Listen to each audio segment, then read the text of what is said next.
I must tell you, listeners, that I'm in an interesting state of deep reflection and questioning of a lot of things, because on the face of it, the answers are not clear to me, particularly on the issue surrounding the report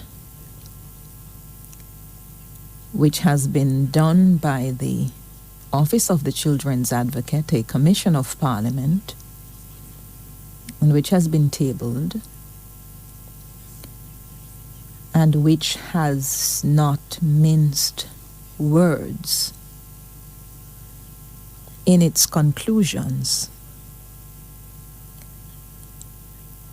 concerning the failure of a body that is set up to manage and handle the affairs of children in care of the state, and which body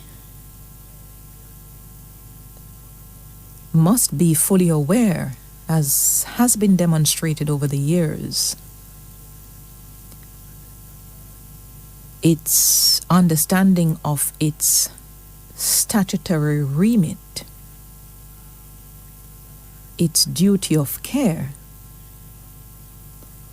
and its need to act in particular ways in relation to the children in its care. So when a report comes in the form that this report from the Children's Advocate has come, and when it uses the language that it uses based on the findings, and which methodology seems to be commendable and thorough, and when it makes the findings that decisive steps were not taken to protect the vulnerable population, and that the Child Protection and Family Service Agency somewhat legitimized Karl Robansky, a man who's had his transgressions made public in the United States and by reports here in the media, and that his existence and his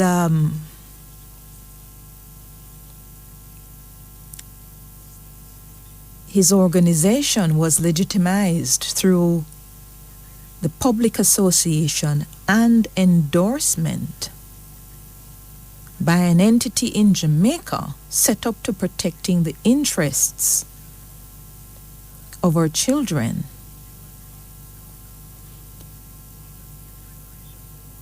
Then it becomes so difficult to understand if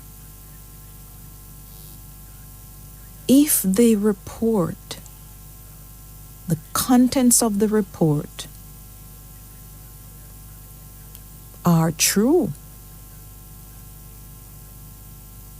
then why? How could somebody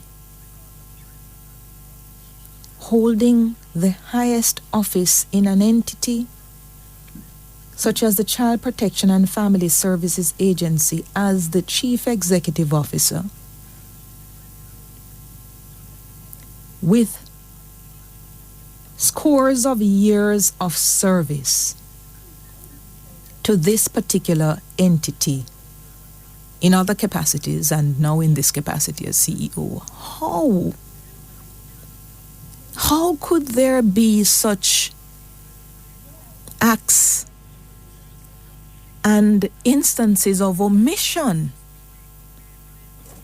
to have led a commission of parliament to conclude that there was a gross breach of duty?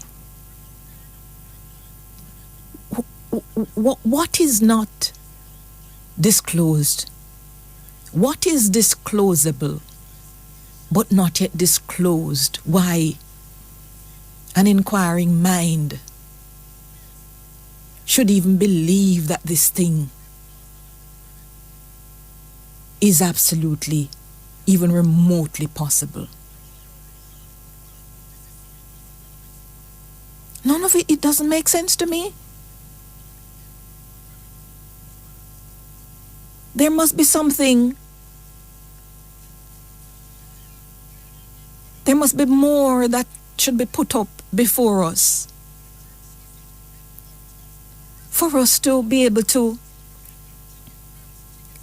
accept this association, this legitimizing, where an alleged groomer of young people could be used in such a way, could be continued to be used in such a way to literally be grooming our young girls in front of and with the tacit and expressed agreement by a child protection agency that this thing is supposed to happen. So I'm seriously awaiting a lot more with the why for it to make sense, because I do not believe that somebody could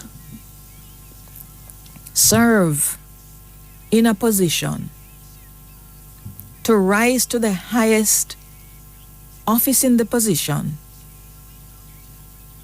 only to turn around and completely kick over the bucket with the years of service in the ways that have been alleged.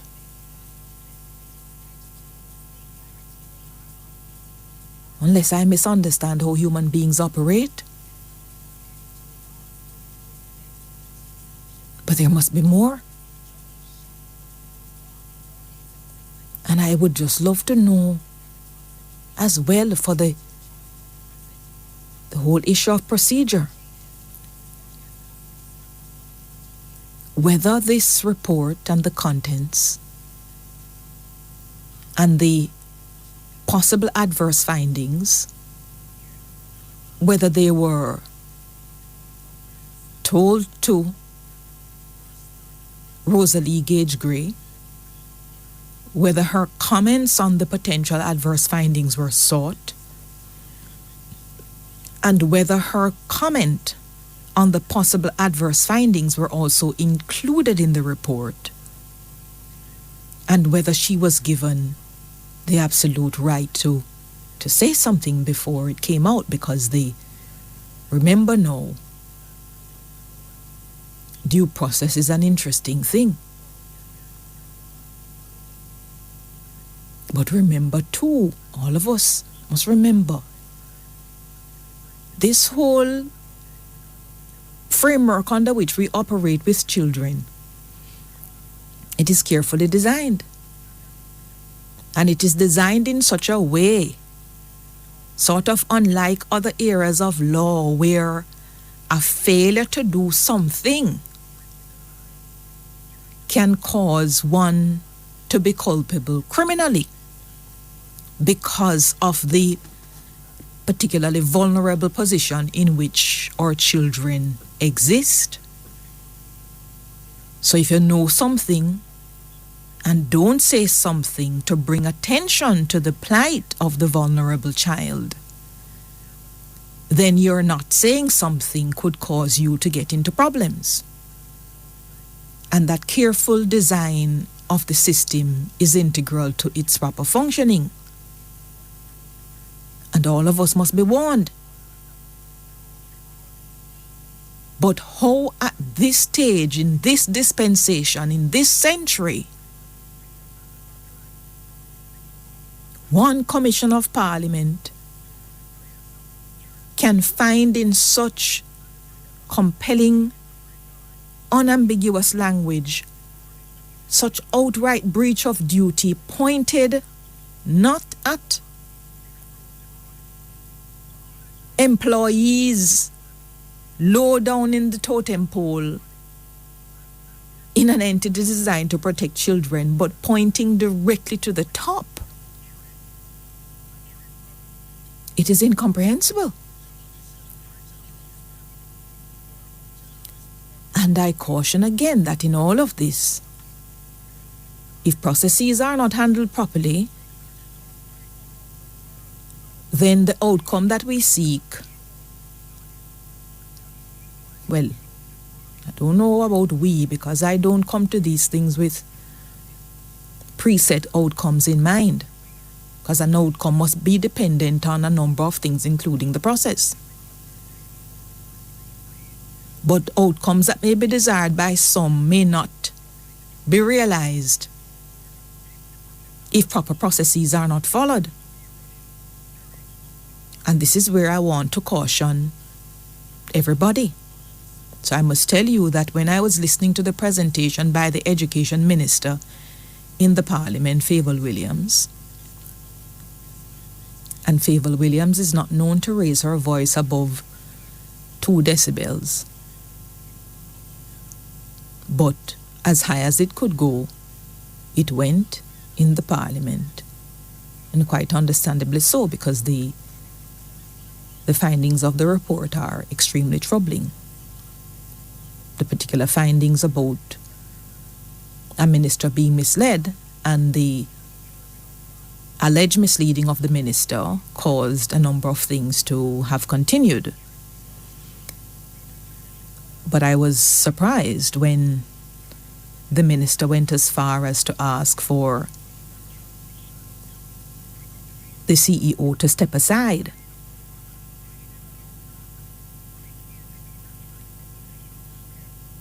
And I was surprised because one has to be careful that what one wishes and expresses publicly does not appear to lead to the thing happening, which may be a basis on which the person may claim that due process was not followed. So sometimes, even in hard cases, particularly in hard cases, we must state what we state, recognizing that it is the responsibility of Permanent Secretary and Public Service Commission to do what they must. You don't even express your own desire on it, because your expression of desire may cause people to think that you're causing the process to be particularly skewed.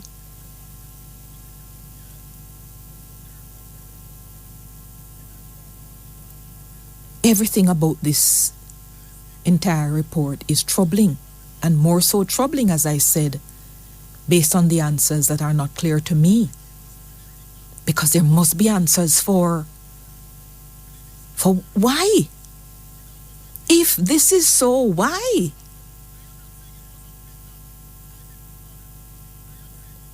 Yeah? We have to pray for our children. We have to protect them. And remember that even though entities get particular duties, I come back to the point, especially because they're children, the duty is all of ours. Yeah? And as far as I've been made to understand,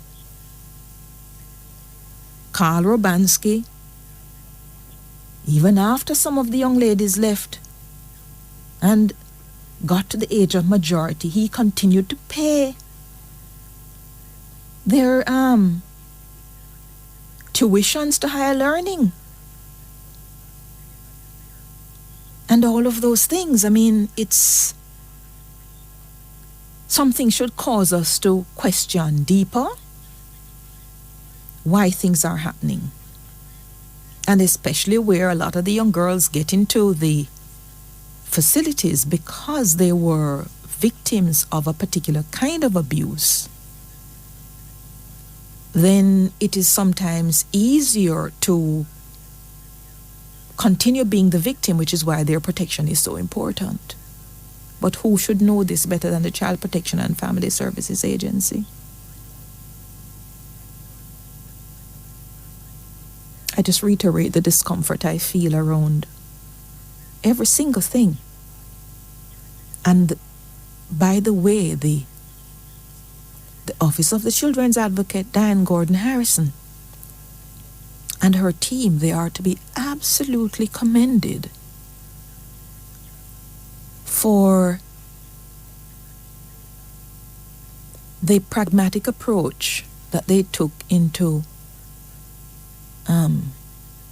getting some of the information that they got and in putting the report together. It shows a level of industry that is not always very common. I think the other entity that does extremely commendable work, Commission of Parliament, a creature of the Constitution, is the Auditor General. Both offices occupied by young and vibrant women who are not afraid. Pamela Monroe Ellis, they are not afraid to do what they do with a team that is supporting them. And I heard Diane Gordon Harrison saying to her yesterday that as a result of the report that has been published, there are others who are now willing to say more because they feel they have someone to listen to. And that is a good start. I continue to wonder about the why and to express serious, almost disbelief, even in the face of the compelling report that has been put forward, because it defies logic that such omission could take place, such commission could be evident in a body that is reposed with a particular duty to children. So somebody please find the why for X. Yeah? DD. There's more. Come back with us. Thank you, listeners. We're back with you on the hotline. There's a lot more is happening, but I want to hear from you. The matter at the Transport Authority, we keep watching that. Last time when I was here, I reported to you that I understand that the person who is to be the managing director of the entity, Ralston Smith, based on the decision of the board in defiance of the request by the permanent secretary with whom I spoke here on Friday, Ralston Smith should have started on Monday. And I was made to understand that his letter, the letter from the board, was to go out on Friday after that board meeting at the Transport Authority. I understand that Mr. Smith is at work.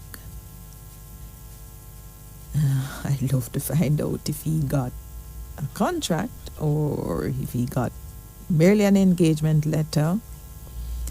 And I think there's supposed to be another meeting this morning, from my understanding. It would be good to really properly understand what's taking place at the Transport Authority. We shall see. Uncle Carl. Uncle Carl. This is the hotline.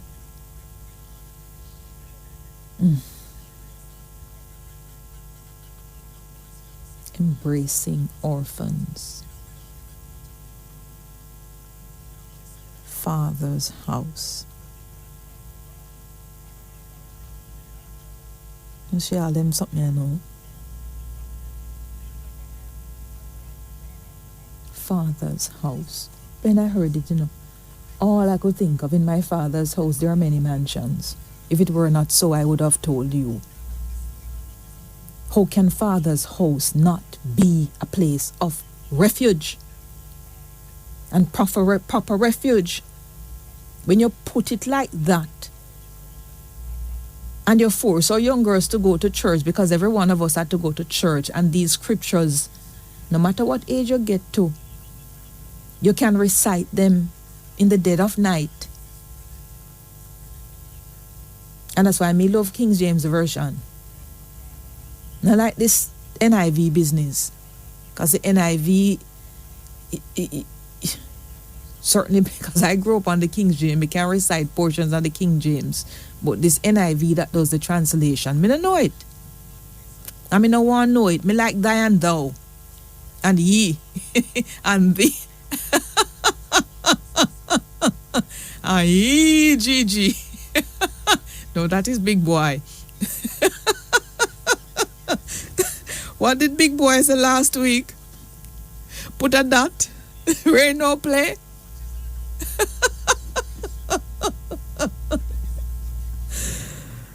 Oh, God. Then the other thing you see? I'll tell you something. You see this country, yeah? Sometimes I'm too focused on ministers. All of we too focused on ministers. This country runs without ministers, I heard even yesterday Jamaicans for Justice stretching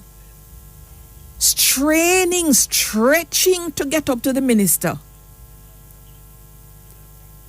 There are some more serious actors in these ministries than ministers, The ministers are just politically accountable, and we can take them out at the ballot box come election day. But we need to be stopping at some of the permanent secretaries' feet.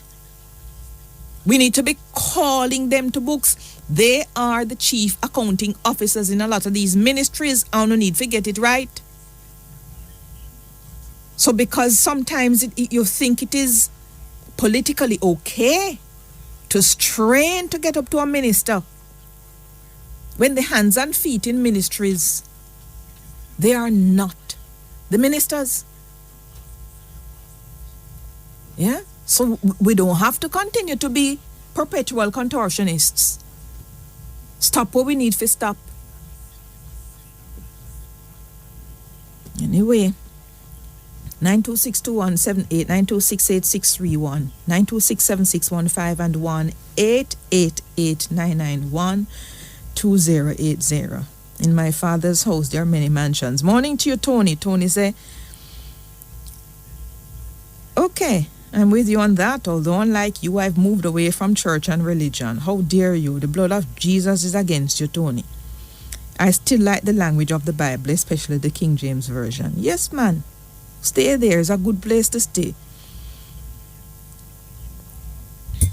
2178. Morning. Hello, Mrs. Shea. Mr. Coombs. Good morning to you. Last week I was trying my best. I couldn't get you. I never tell you Happy New Year with all the best and thanks for your gift. And whosoever put it together. Yes, I have an anonymous, a contributor who wishes to be anonymous for you, Mr. Coombs. We're very, very nice. Oh, you can't hear good. All right. Yes. Could you repeat? I said there is somebody who is a contributor to Hotline for the elderly. Yes, and every time I get the contribution, it is specified that one of these is to be for Mr. Coombs. I can realize. God bless her. And yes. Whether he or she, God bless the person. Thank you very much. Mm-hmm. Yeah, Mrs. Sheila, two of my friends called me last week. One called me 2 times and one called me 1 time and said, my friend is talking something when you don't like, and I myself never like it either, so I want to tell my best. So I went to talk about something from last week, because you mentioned. Mm-hmm. All right, I'm going ahead now. Mm-hmm. You say if a person is willing to go and tell the court what them saw or what he or she saw, Mm-hmm. Mrs. Shirley can't done in this stage now. Let me tell you why. We were telling you have two bad men. It's the one named Standard and one named Natty Morgan. I don't remember which one of them. From in the 90s, But one yes. of them did kill a young man born and road down named John Parham. He was a police. Mm-hmm. But me don't know people in vehicle to go off foreign and he go off foreign and come back and you must put him out there and he rejoin the force and them decide them to say, well, call this first a month, first a next month and the man this guy wanted man, well, them go together so them still unite with him and go in business and the man shoot him, you know. So I'm going back to the police force and I'm come for him. Shot him, after something go give him, you know. May I tell you? Alright, well, the guy who, Natty Morgan, brother-in-law, sister, boyfriend, he have a big... What you say a while ago? Brother-in-law, sister, boyfriend? No, Natty Morgan, brother-in-law. Yes. He's Natty Morgan's sister, there with the guy. So Natty Morgan, brother-in-law, give him away, but the guy would give him away, you know, have a big family, a soldier. Mm-hmm. Then line up everything and line it up and when you set up, you know, when a man set on for you, you don't God to take your child. So they go on and they go on and they go on and the guy used to carry him go eat fish all about the night time but at his choosing spot. So the guy can say, but now work so good to him if you come out and knock your light. Knock your light, that's what you want. So it's alright man, you may work with you. So that means when you come out and knock the light now, you know, I'll go back the last time now. So when you reach his soldier, there is now out of the spring cross, when he knock the man and he run out and say, me soon come, I go fix the light. And he go right to his soldier them and say, no, your time now, and go and mash him down, you know. They was that dump at the lake spin. But then don't rubbish sometime. We were trying the lake spin and some other places. So remember, you know, the van shut up and they told him the van should get shut up. So the driver was supposed to get shut up to according to the plan, but they not get shut up. So the Saturday night, they broke Sunday now. So the girlfriend now go to Spanish Town. Or Spanish Town here. So the police said to him, say, well, you come to station, the man is not here. Then we not lock you up your boyfriend. Go at the house, or go to prison, or go at the dump. That's shame, you know. But I go look for my boyfriend and the police, and if go out down, go look for the junker then there. That time the Saturday night, they broke Sunday, you know Sunday night, where the young man was, England. The government set up thing for him, police receive my England, work in England, get work, big job, police take care of him. So that was good days when police protect witness. But what now? If you ever do that, Michelle, well, all right, me pay for everything at my funeral home. I mean, I wouldn't like that. I ready to go home right now, but I wouldn't like that by a gunshot. But me see a gunshot over Keith Clark house. When you look on the TV and look on the house stuff, you know, your house almost pop down with gunshot, you know. Yeah, but I don't know if you look on the TV. I went up to Keith Clark's. You saw it?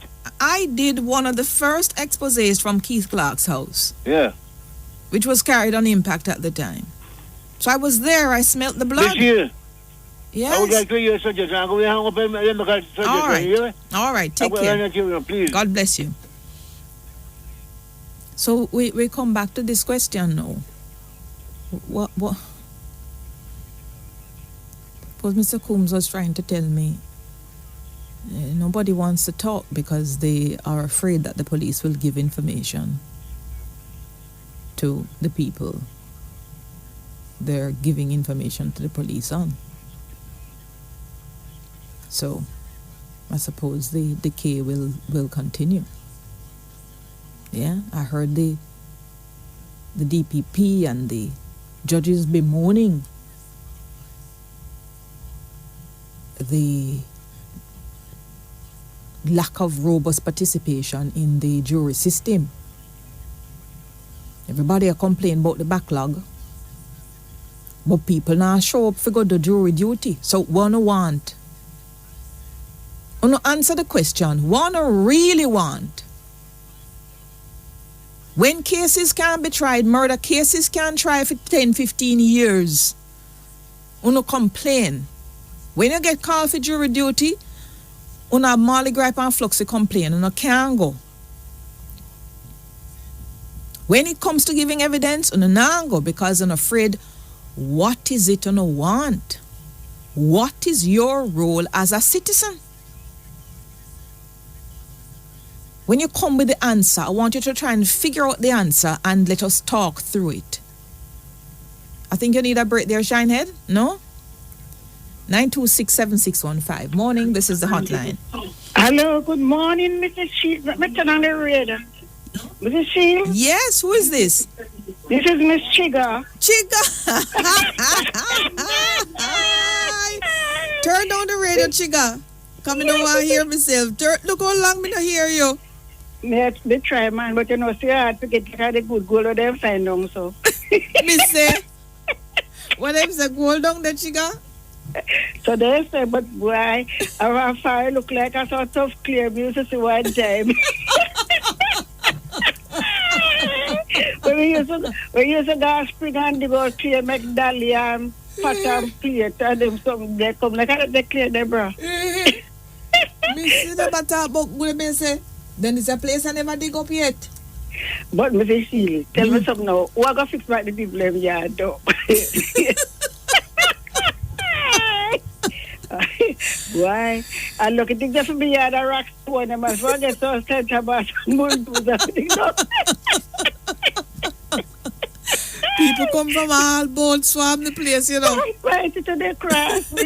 They come like a song when you used to read some story about they find gold and man come out town, come yes. And then yes. But you hear the where did I see the reminder that if you find gold on your compound, I don't fear, you know.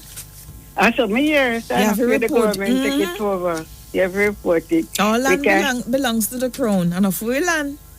What is this? We just have it for a time. Me know, ma. When the piece we get at the one referendum when we're gone. With that.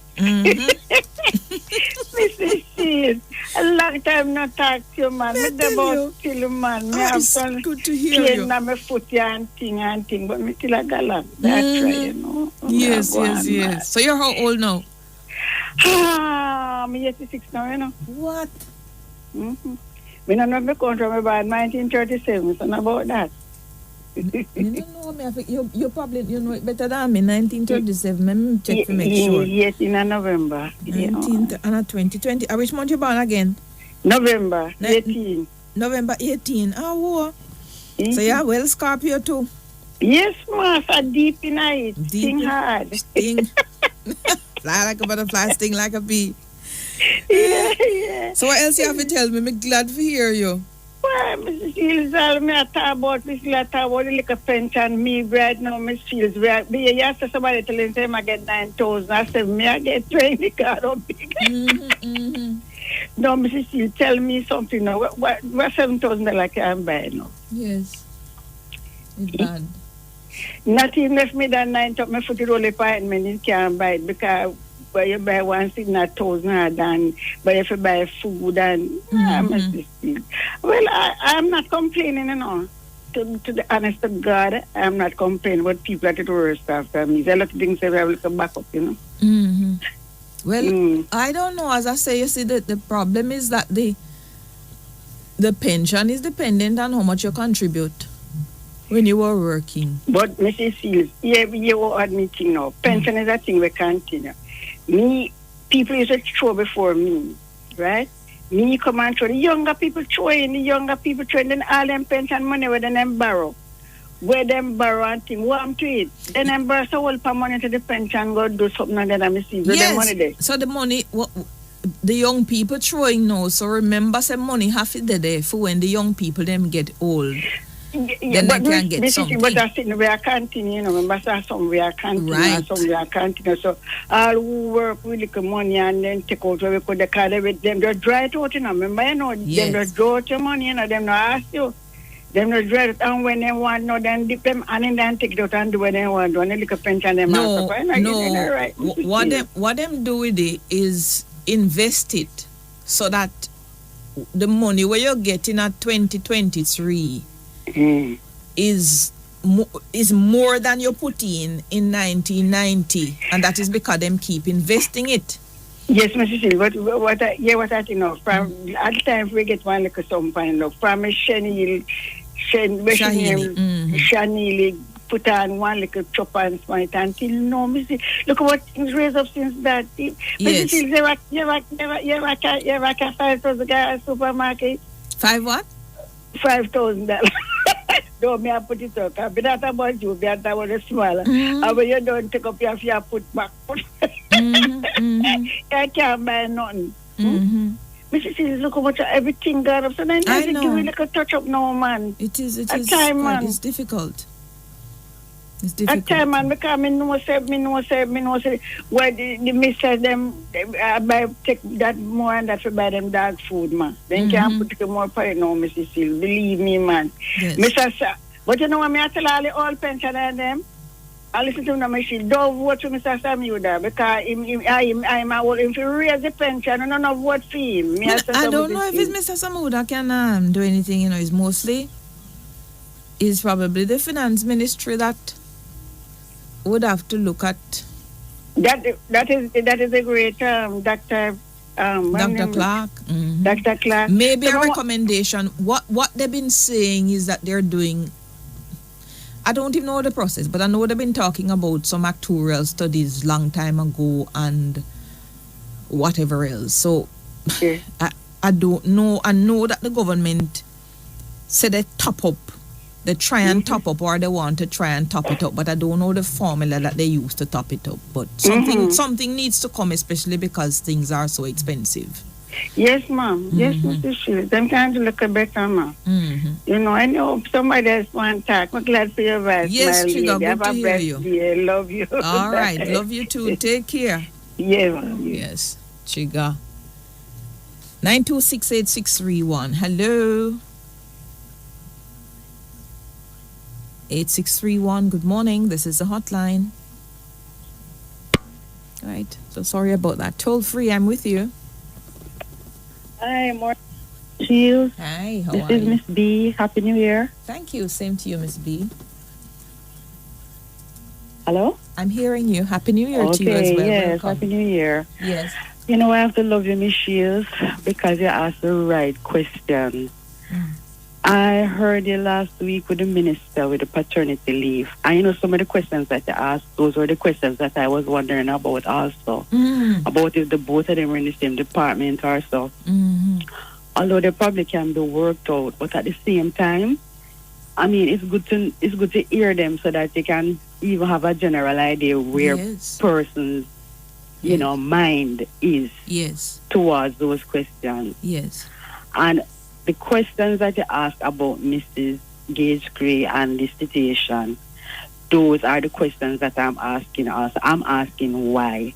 As the English the BBC people would say, I am astounded because I can't understand, no disrespect to those on the lower rungs, but some of the behavior that it seems as though she was exhibiting or allowed to be exhibited. I mean, you would think that would be more someone on the lower rungs then looking for an opportunity to take advantage of one of these girls, not somebody who is high up, who's supposed to be like a Rottweiler. To me, it seems as though we have to get a Pamela, an auditor, an accountant to head the CPSFA.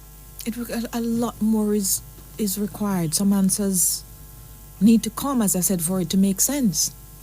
That's what I'm saying. I don't understand it. I'm in disbelief because I'm waiting for her to come to say that this is just a big mistake and this is what really took place. Right. Which is why I asked whether she was given a chance to respond to some of the potential adverse findings, and if so, what did she say?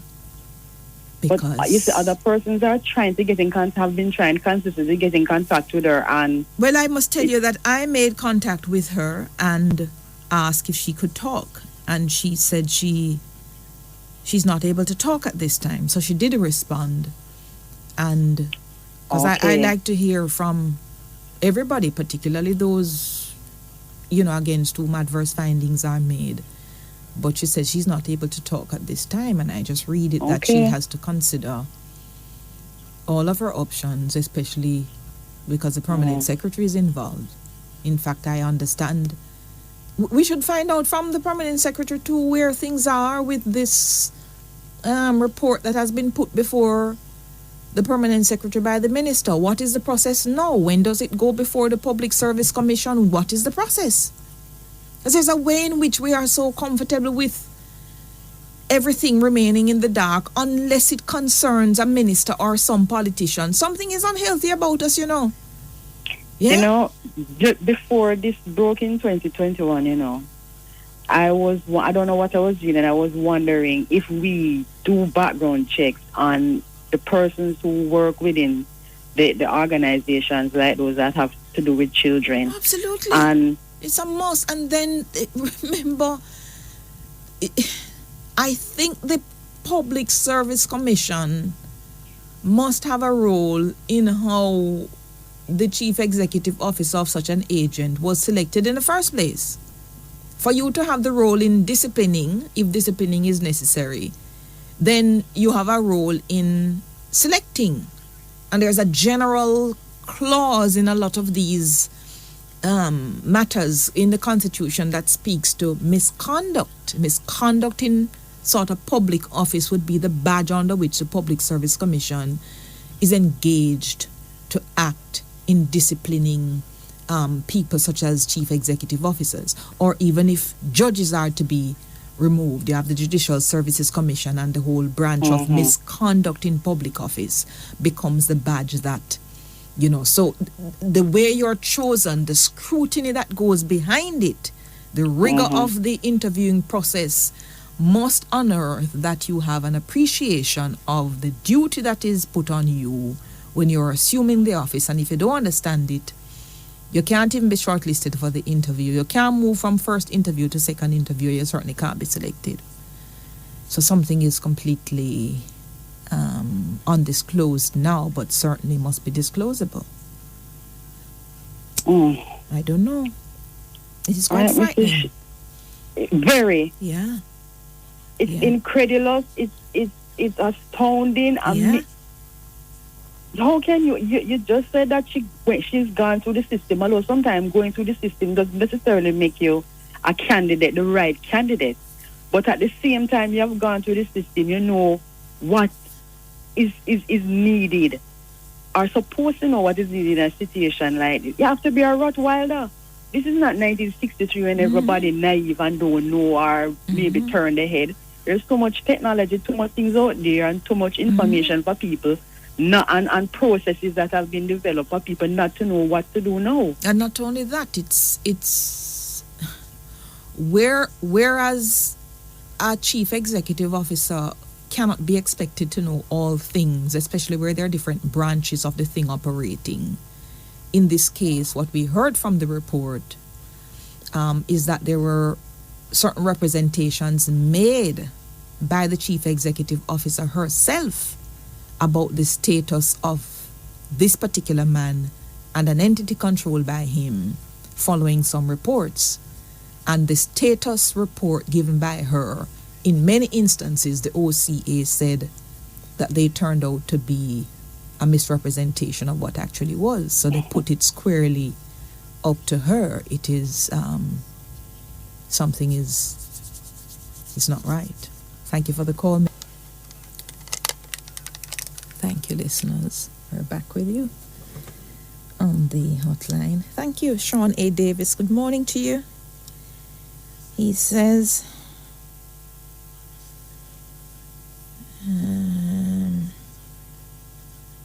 Sean is saying that if Chiga was working with the government, then based on her age, she was not contributing to a pension. It's the Pensions Public Service Act of 2017 that introduced a mandatory 5% employees' contribution that is being introduced incrementally over 5 years. So what was the law before that? It must be a law before that because pension didn't start in 2017. Something must have been repealed by that law. Right. 876-926-2178, 926-8631, 926-7615, and 1-888-991-2080. I see I have at 10:30 an interview for 5 minutes, paid interview with Orville J. Mighty, Managing Director of Franklin Covey, Jamaica. At 11:15, I have the Pesticide Control Authority for their feature. I talk with Tamara Morrison, Registrar, Pesticides Control Authority. And at 11:45, we have Money Talk. Today we have Venice Parchment. Haven't heard her voice in a little while. Quite bubbly, full of life to bring that. So good morning to you, Miss Parchment. Good morning to you, Peter Rose Hall, and your team, BPM Financial, 926-2178. Hello. Good day. And This is Hotline. it is. May I speak to Miss Shields, please? Speaking with her. To whom do I speak? Okay, you're speaking with Marlon. Welcome, Marlon. Yes, ma'am. It's good to hear from you. Good to hear you too. All right. I have one issue. You give me some clarity on. The Transport Authority, right? Yes. They issue out some acne carriage couple years ago, as you know, right? Now, me the whole of one of them, right? Mm-hmm. Now, me reach a certain age and me decide to me I go stop run taxi. However, me have a nephew where I do the same thing. Mm-hmm. But him do have a red tape, but him have the work to pick up people here and there and everywhere. In the corporate area, in a St. Catherine, as because of the lifestyle me have. Mm-hmm. Now, I find out, say, I go out the other day, they used to have a thing called takeover service. Now, they might tell me, say, it cannot be done like that anymore. Them stop doing that, and also them not issue any acne carriage again. I just need to get some answers. Why them not? Sorry about the noise, Mm-hmm. Sorry, I just want to know why them not issue no more acne carriage, and yet we can turn it over to my nephew by transfer it in a field name or something like that. That's all I need to know. Mm-hmm. So if you can shed some clarity upon it for me, I'd appreciate it.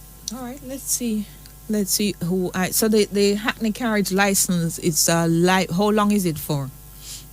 Well, it's renewable every year. So have you renewed it?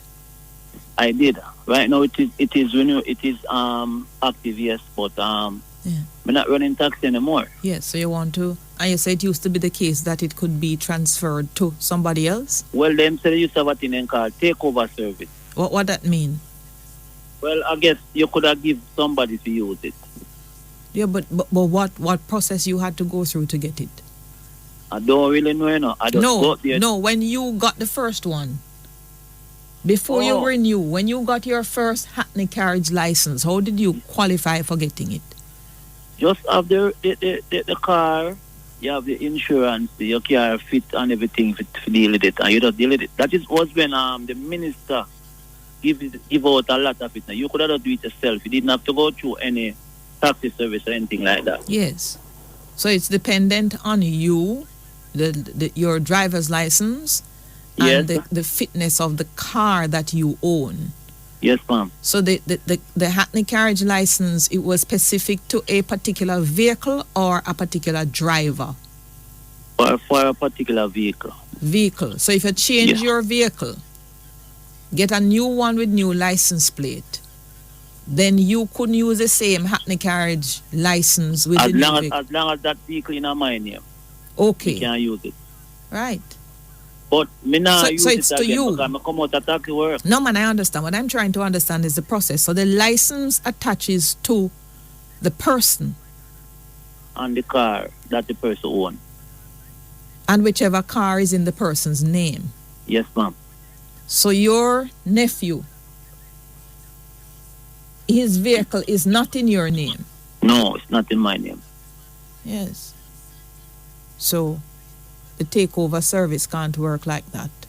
Well, I tell them stop it. So I just want to know why they stop it. Because in the event of me give it to my nephew, Him still have to renew it. Them still have to get the money. Come up to pay feet a year time. Same way. Well, if Go through the process. if you can't give it to him, then he can't renew it. So the issue is what is the law under which they're operating in as regards the issuing of it and to the non-transference of it.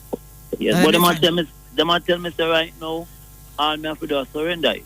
And them not issue no more acne carriage. That's the thing. At present, they're not issuing any more acne carriage. So the question is whether there is a limit.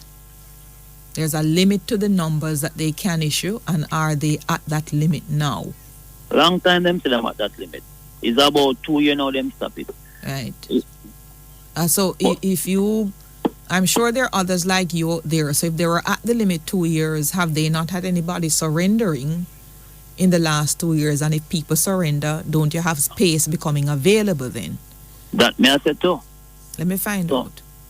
They really want to give mine every my own because them say not issue no new one. You can't give him because them say they're not giving a new one. So let me find out. All right, but man, I will listen. Transport Authority, them I'll start a meeting I keep down there, you know. Yeah. You hear about the Ralston Smith matter? Yes, I hear about it, ma'am. You know him? I think I glanced, me glimpse him one time, I'm not so sure. Me like how you change from glance to glimpse. Because glimpse is the right word. Yes, ma'am. All right, take care, Marlon. Thank you very much, ma'am. All right, we're up on a break. Thank you, listeners. We're back with you on the hotline. 876-926-7615. Good morning. Hello, good morning. How are you? I'm not bad. Good. May I speak to Emily? You're speaking with Emily. Turn your radio down and come. Oh, what? Hello? Yes. Let me turn on the radio.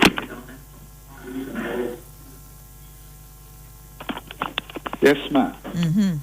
Morning. Morning. Who is this? This is Lloyd. Welcome, Lloyd. I've been speaking to you in a million years, yes, so. Yes, don't you remember the voice? Oh, yes. I was the person who had access to speak to the digital from some years ago. Yeah. I didn't get through. When they had promised something, I never give it, you know. Mm-hmm. But eventually get it. Mm-hmm. But this morning, just some concern I have. In the main one is training. In the what? Training. Yeah. Training our young people. Yes. I am somewhat concerned. I don't know where we're going.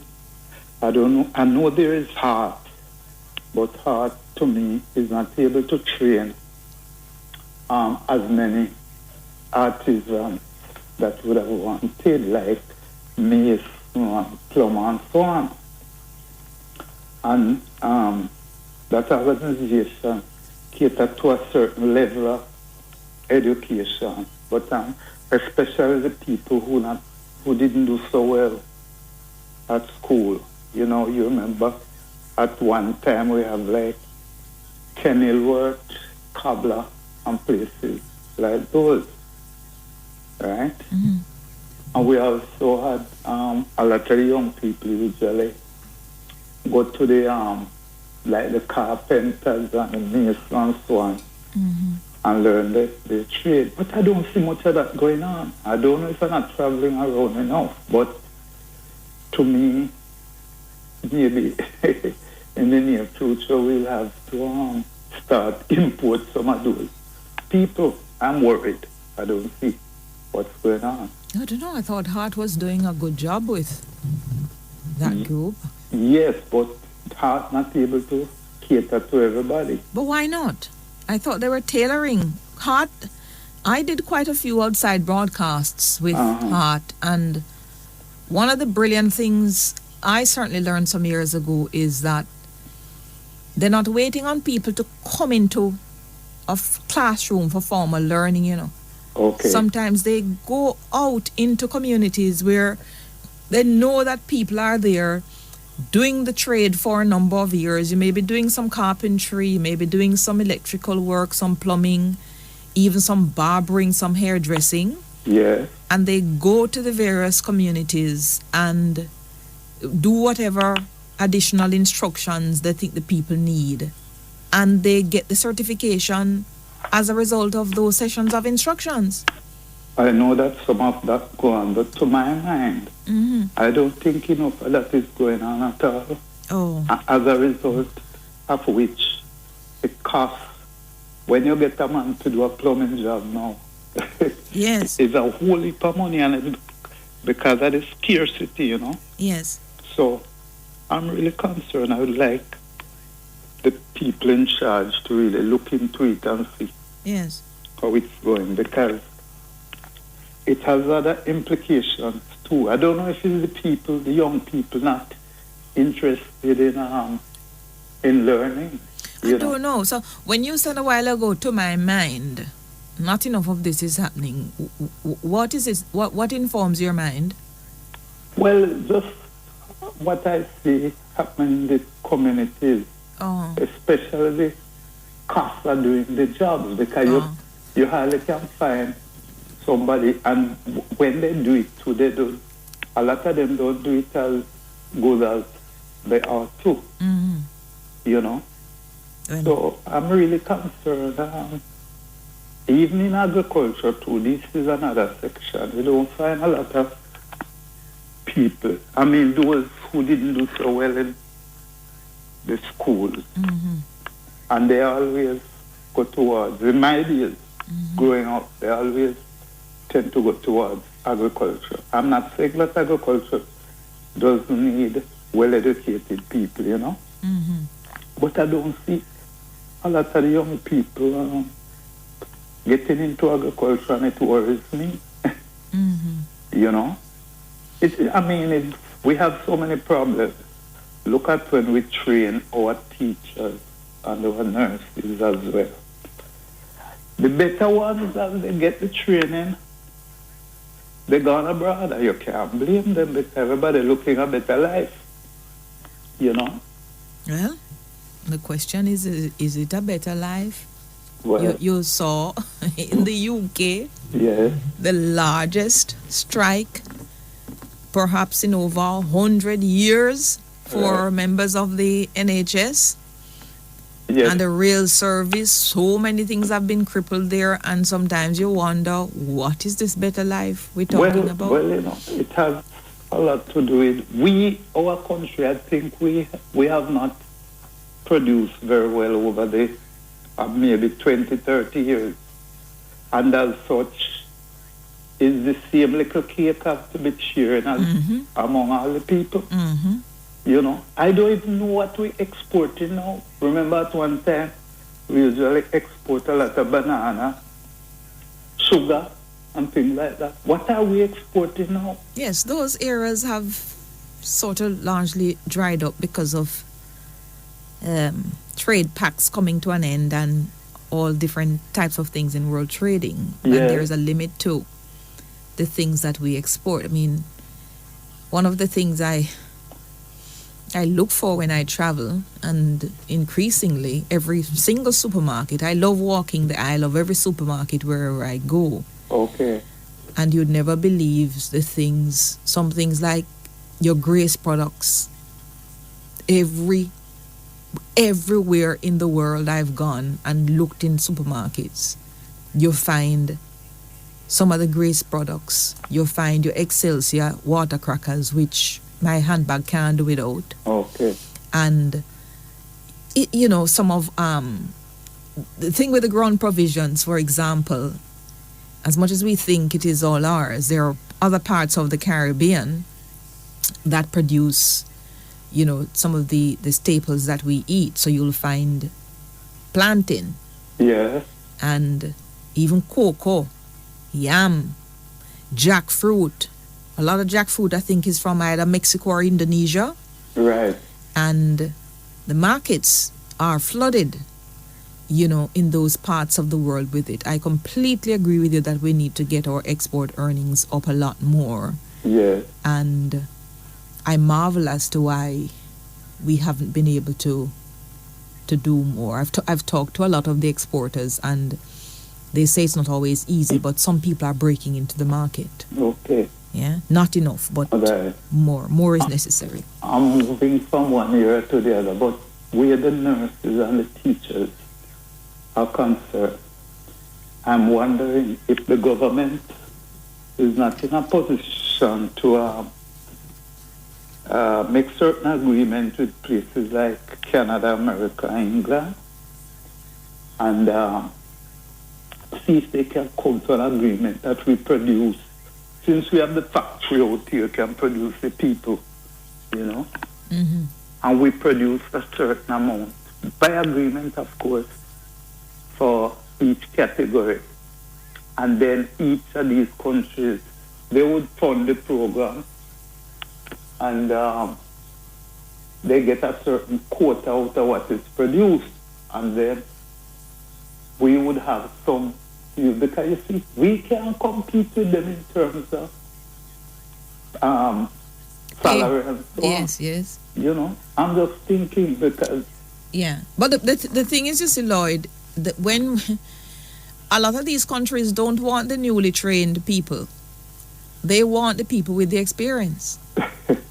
And the people with the experience, you can't shackle the people and say you can't leave. That is it. Yeah, so it's a difficult government to government arrangement to make when people's sort of liberty to do what they want to do with their trade, is so good. I know sometimes, for example, governments, they subsidize the fee for the training, and then they would sort of bond the trainee to 3, 4, 5 years of service before they can leave. But sometimes as soon as the bonded period is up, the people them gone. Oh, yes. But boy, it's a real difficulty. I don't know. I really don't know where it's going. But thank you for the thought, though. I've got to take a break. I have an interview. Good to hear you, Lloyd. Take care. This is a Hotline. Thank you, listeners. We're back with you on the Hotline, tracking developments from a distance, developments at the Transport Authority board meeting again in session. The Ralston-Smith matter remains sort of unresolved, even though he's said to be on the job. Tell you more about that soon. I understand the leader of the opposition is supposed to be having a press conference at the moment. We're trying to locate it so we can see what is coming out of that. This concerning the Constitutional Reform Committee that should have been named by the minister, but not named on Tuesday for all matters arising.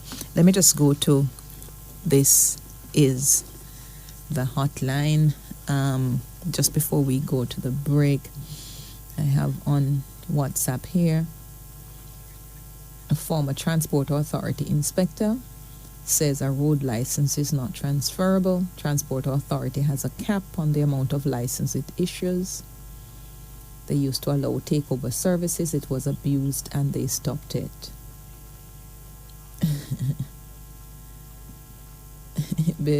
And he says only one gunman, Mr. Coombs, start boat, Sandokan.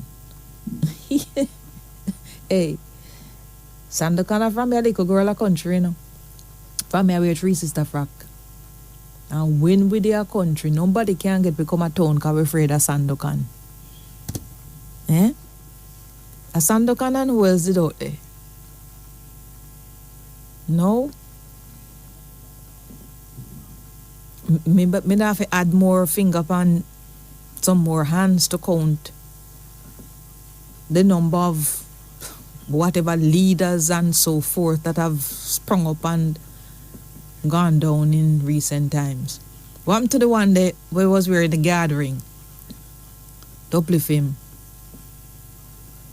And then the other one named Kevin Smith. Oh, he wasn't here a leader, no? What His it? Majesty.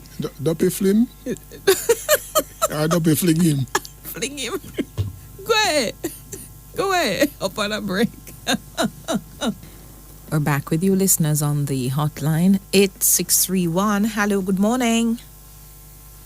Thank you. Good morning.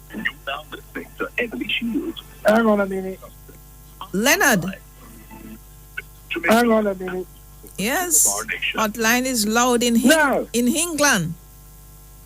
listen, Yes. when it's not everything you read, you should take and express it in that manner.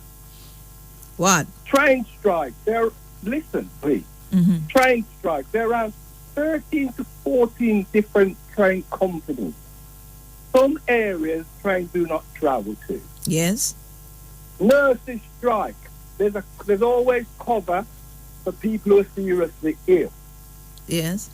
Ambulance strike. If they come off the picket line and do ambulance service, it's in different areas. It doesn't apply to all the areas. So what's the point? Whether it applies to different areas or not, it is the largest strike in over 100 years. Nobody. To be fair, I don't even agree with that. Can you not agree with the fact? Hang on. Eh? I have to check that. You have to check.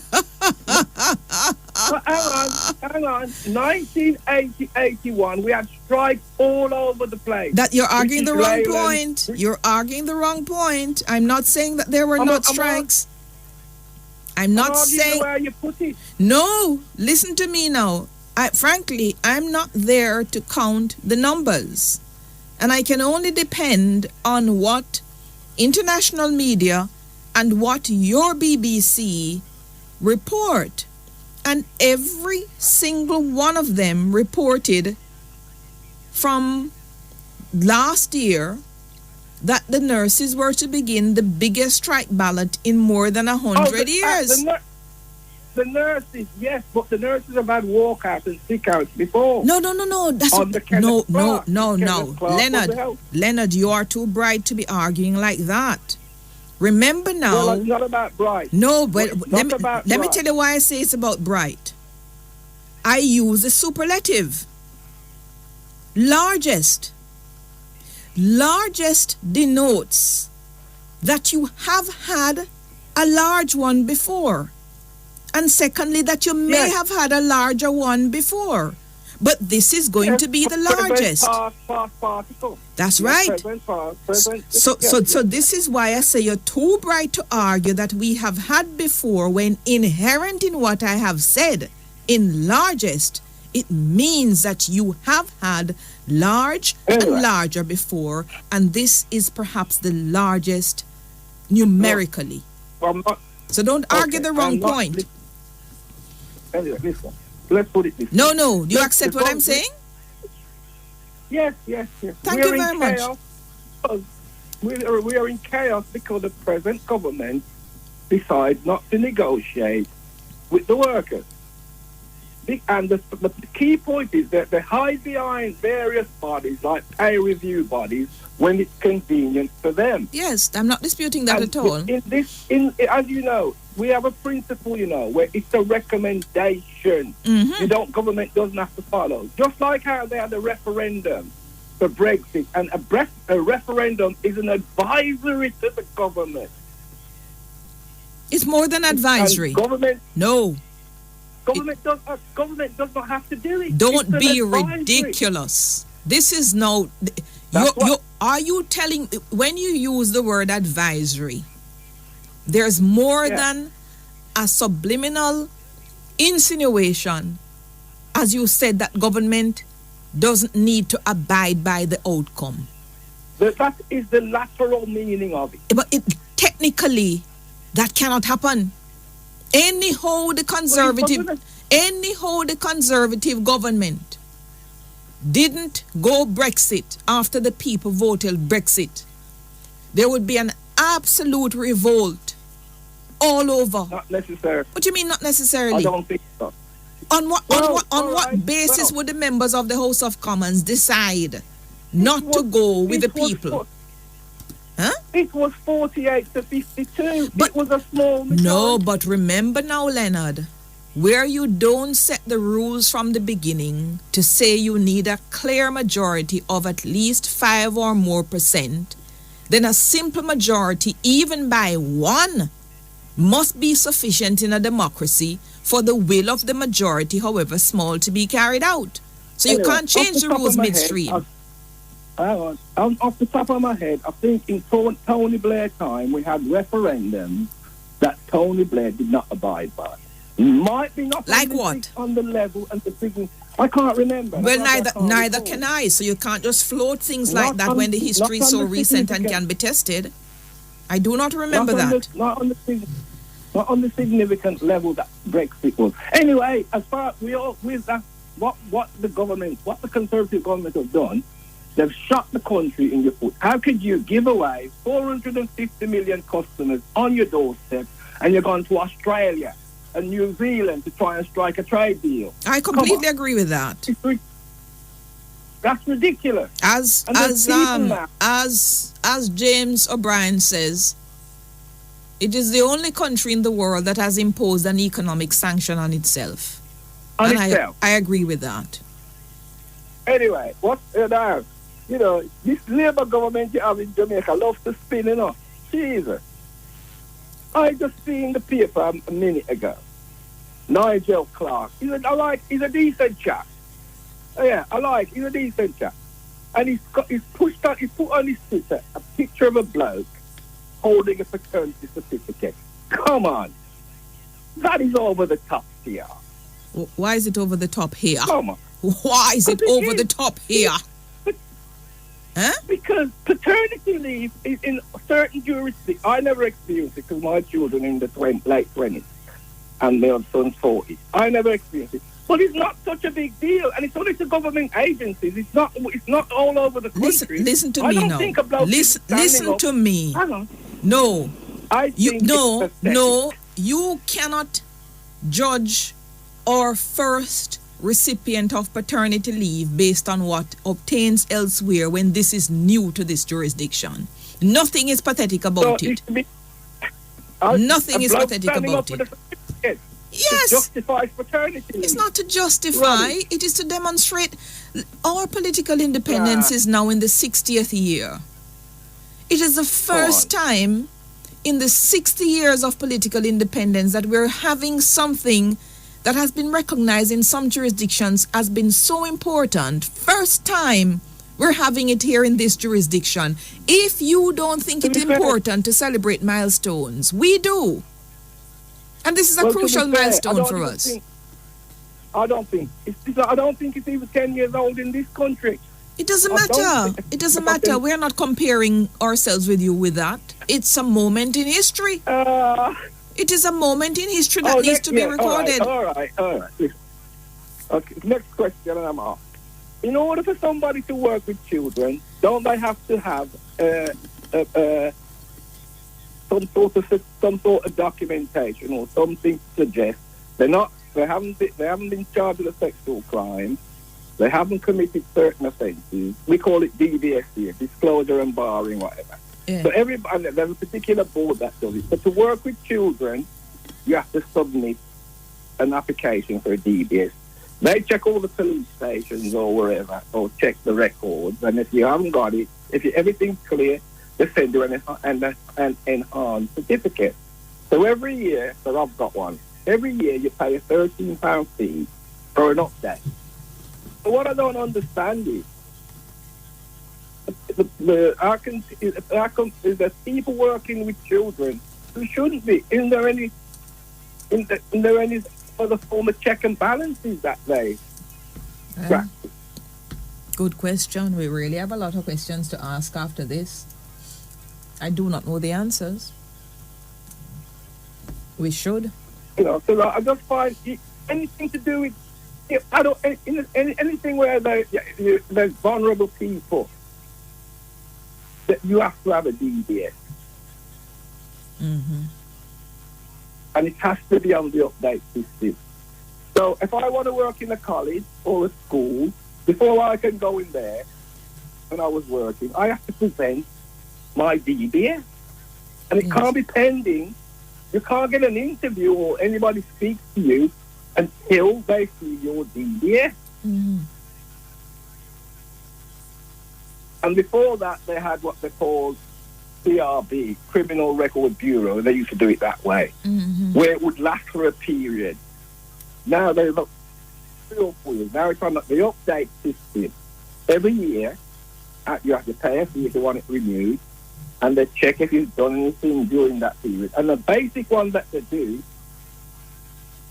if you have been charged with a sexual offence, that will take long. And what they do, they have it's called I can't remember, it's called R100. They have a R100, a list of people who have been charged with sexual offences. Like a registry. Schools and colleges and other organisations can just access blindly to see if you're on the sexual record. Right. Yeah. You know. We have provision here for a sexual registry. A sex registry, but as to the practical workings of it.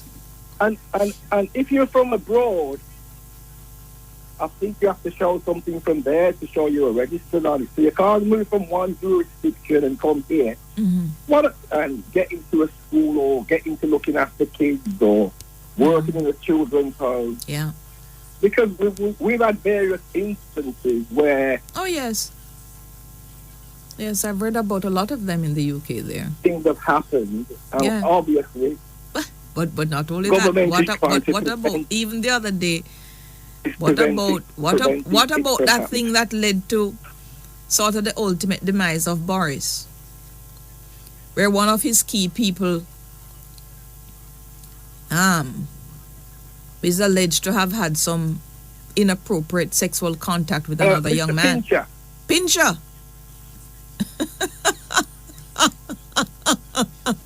Pinch the man, you remember? Pincher. Yes. Pincher by name, pincher by nature. Pincher by name, pincher by nature. Just the other day. Yeah, but Boris said pincher by name, pincher by nature. Yes. So that... Boy, I may tell you. Yes. Well, anyway, good. Good to hear you. Got to go to the headlines, Leonard. Thank you for the call. Thank you, listeners. We're back with you on the hotline. I do have an 11:15 with the Pesticide Control Authority. So we'll go to that in just a moment.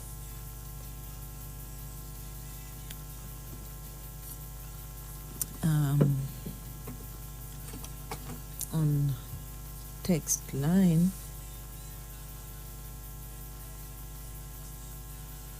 Mrs. Shields, Miss Emily, why your head girl, according to Comrade, took so long to respond to the opposition leader?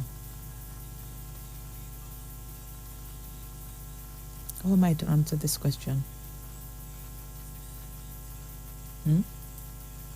Ask the head girl, the former head girl. Don't ask me. And she said it in the parliament. All the answers came in the parliament on Tuesday, you know.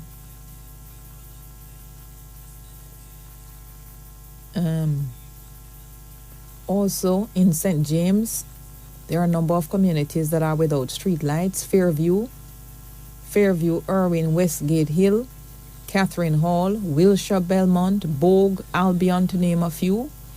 Reports have been made to JPS, the St. James Municipal Corporation, Physical Planning Department to be exact, to the mayor and the respective parish councils. In Albion, there are 7 street lights which are out, 2 from April 2022. December 22, contact was made with Mr. Needham, general manager. He said the lights would be repaired next year, 2023. Calls to Mr. Needham's number go unanswered. Need your assistance. Well, St. James, look after these for me. Irwin, Westgate, Catherine Hall, Wilshire, Belmont, Bogue, Albion, to name a few. We're up on a break. When we come back, we're talking Pesticide Control Authority. Yeah, ready for Pesticide Control Authority? If we go on straight? Go on straight. I was going to the country once, you know, and I couldn't find my way. Then time we don't have GPS.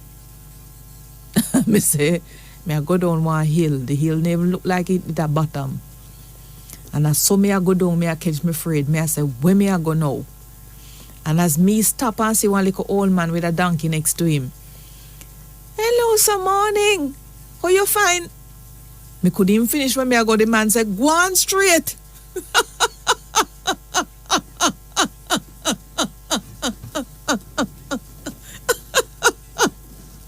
In other words, anyway you plan to turn off now go lead you nowhere. So go on straight. So Tamara Morrison, registrar. Thank you, listeners. We're back with you on the hotline. Now, this is interesting. The Transport Authority is still in meeting, the board, headed by Joseph Shuker. And they're meeting on this said matter concerning the appointment of a new managing director. We rinsed it out here last week, Friday. So if you're never there last week, get yourself up to the time by listening back on the app. Because we don't do things halfway here. We go fully as much as is available at the time, and then we come back to it when we can. Why am I only hearing in one ear, DT? Let me turn it around. Let me see if this is the better ear. Sounds a little better now. So they're meeting again. Emergency meeting today, which is going on. I hear that the new managing director is still without a contract of employment. He's at work in the new post. Only get an engagement letter. And I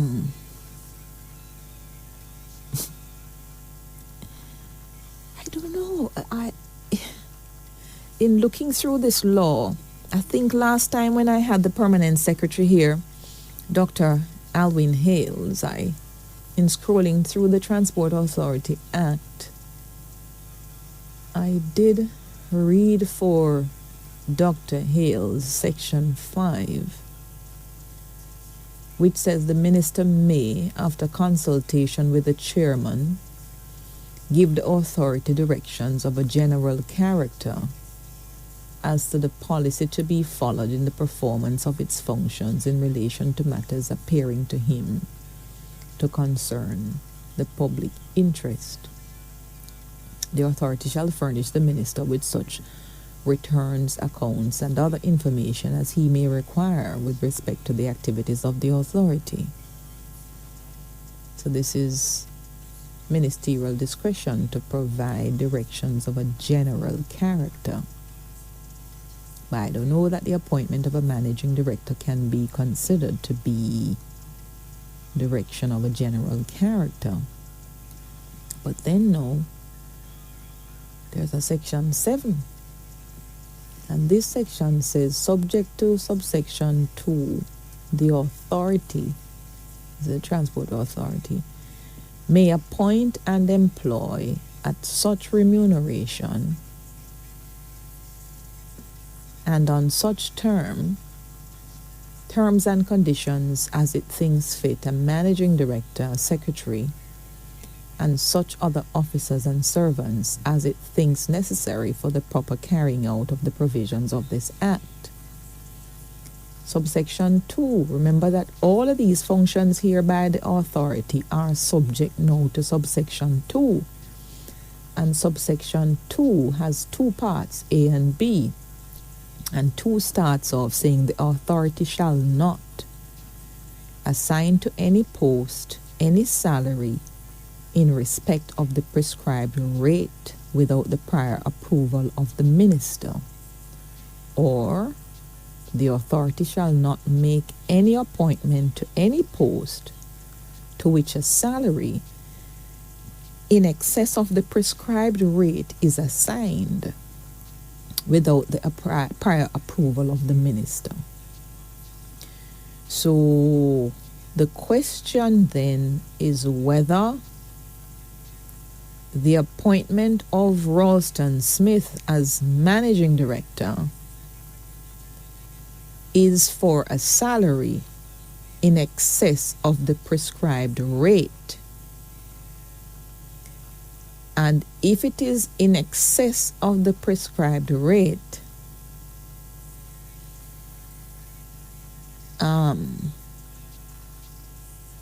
can the minister withhold the approval in relation to the salary only, or in relation to the appointment on that salary. I don't know how fascinating what the law does not say. I love it. Who said the law is an ass? I think they forget the jack.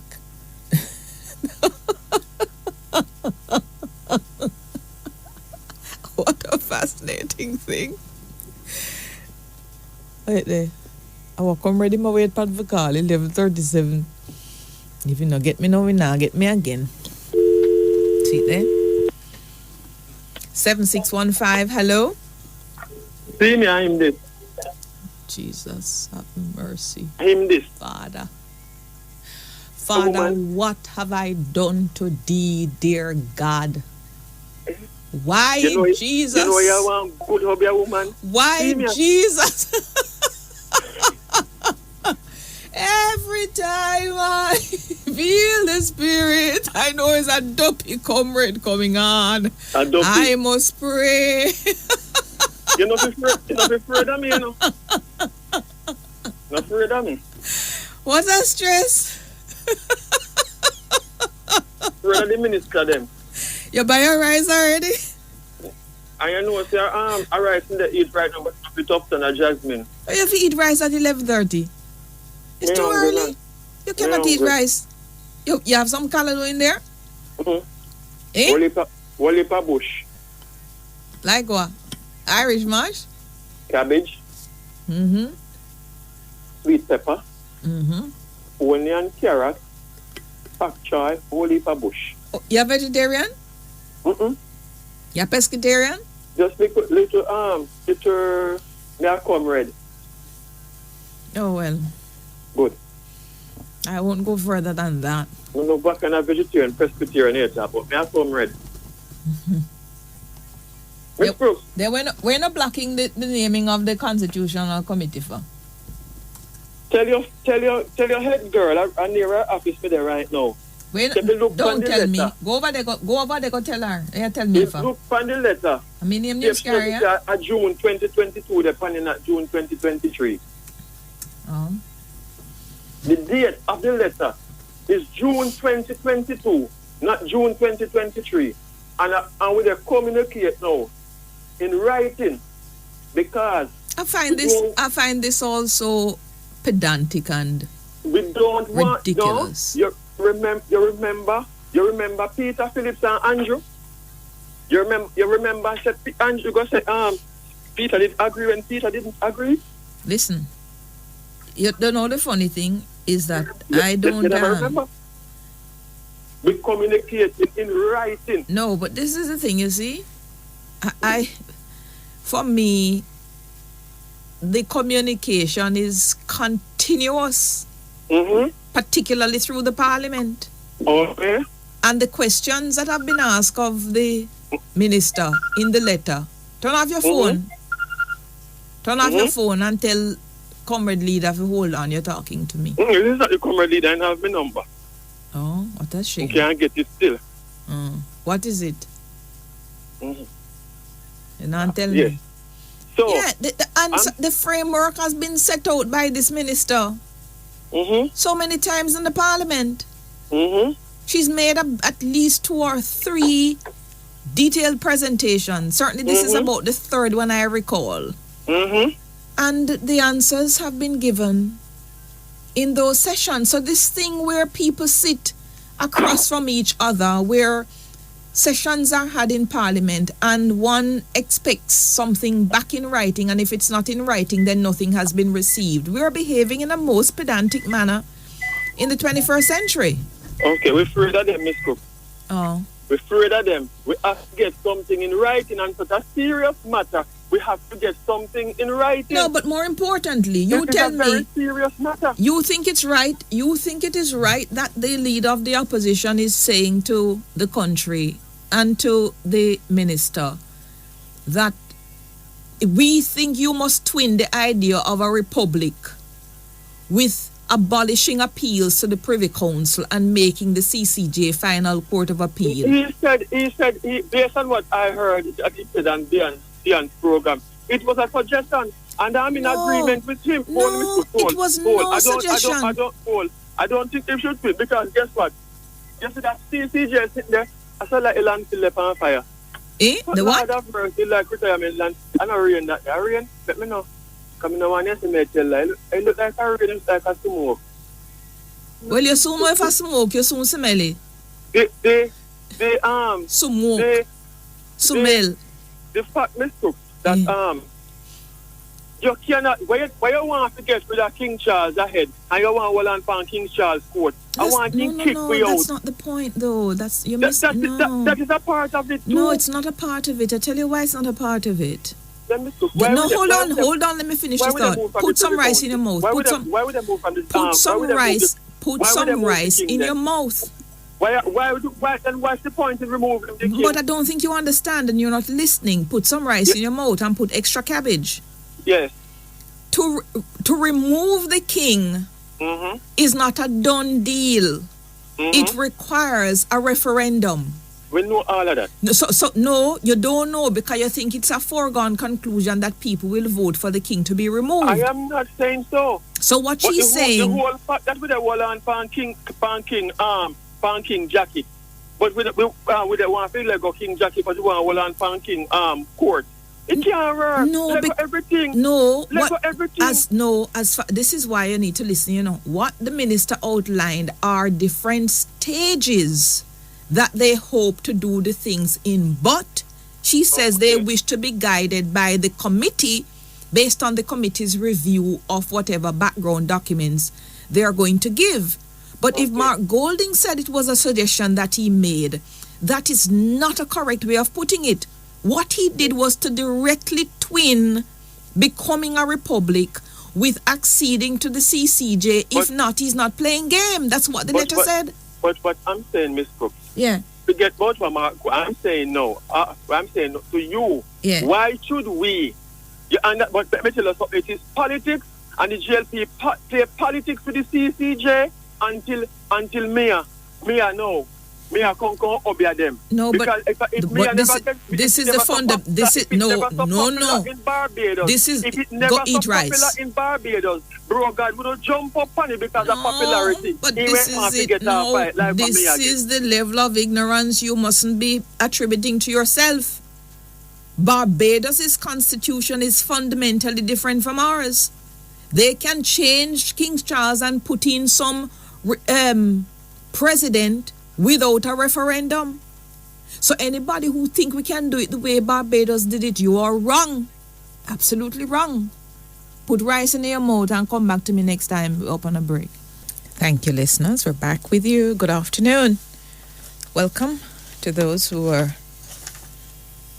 are just joining, those who are returning. Welcome back. Time now for the lighter side of the Hotline X and Y. Why Pre?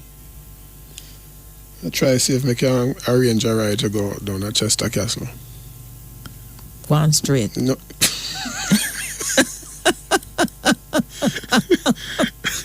You think if I go on straight, me find it?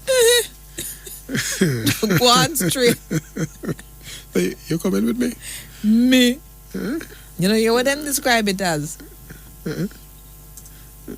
They say it's fool's gold. Me. No, man. I mean, better we go look for Panya Jar. Well, perhaps you'll find Panya Jar elsewhere.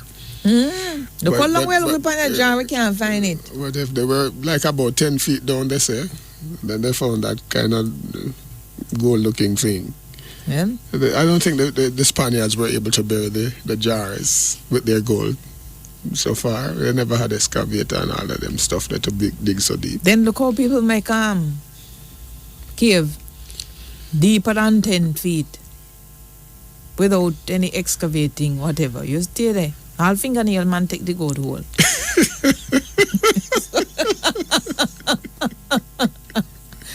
So perhaps it could have been buried that yes. deep, eh? Yes. I think you have a point. What them say it is? What them say it is? Lord. It's just a castle thing? Yes, the The agencies tell you what the name of the thing is. You mean the substance that they found down there? Yes, what's it called? Pyrite or pyrite? Something like that. Or pirate. Maybe I'm more pirate. Tiny brass-colored stone. Yeah. Consisting of iron disulfide. Yeah? But they want to transform that into gold. No, I don't think that can be transformed. No. into gold. The people who converged and they laid this property in Chester Castle, they wanted to change that into gold. Yeah, they thought it was pyrite, P-Y-R-I-T-E. Yeah, man, say buy for them fortune. But apparently, quite a few people have found this and consider it because it does look shiny, but it's brass. Yeah, but the gold they were mining over by Pennant, that's not how it did look. You remember they had this... No. Yes, in Clarendon, Pennant, there was this gold mine that was established down there, and they were actually mining gold legally, a factory with workers and so on. You forgot. How long ago was that?